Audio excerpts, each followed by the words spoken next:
Sourate 33, verset 51. Écoute bien, ce n'est pas une caresse, c'est une marque. Écoute bien, le verset ne tombe pas pour la justice.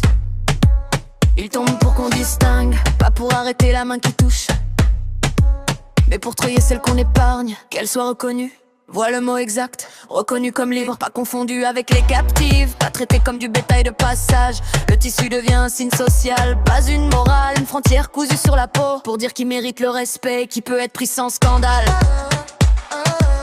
Sourate 33, verset 52. Pas pour protéger toutes les femmes, pour séparer les libres des captifs qu'on abandonne. Pour protéger toutes les femmes, pour séparer les libres des captifs qu'on abandonne. Les récits le disent sans détour, la nuit n'était pas neutre. Omar marchait dans l'ombre, il surveillait, il scrutait les silhouettes. Il voulait voir qui sort, qui se couvre, qui se montre.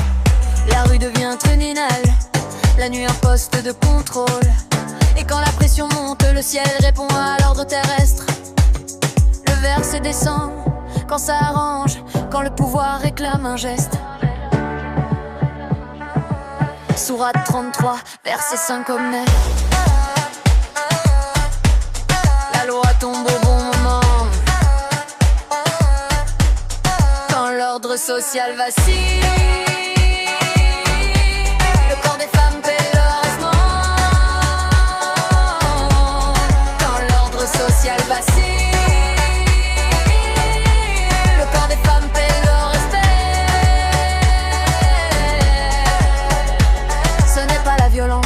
C'est la confusion qu'on craint,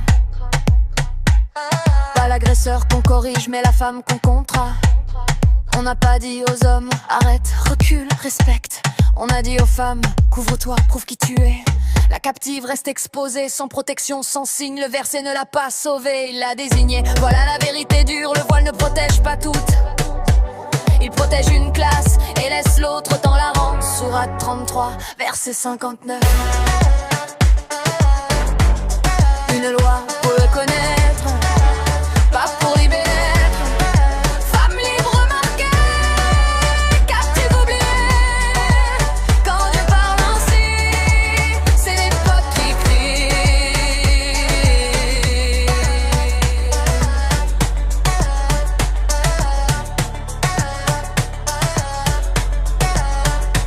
Ce n'est pas un chant contre la foi, c'est un chant contre le mensonge. Quand on appelle divin ce qui sert l'ordre des hommes.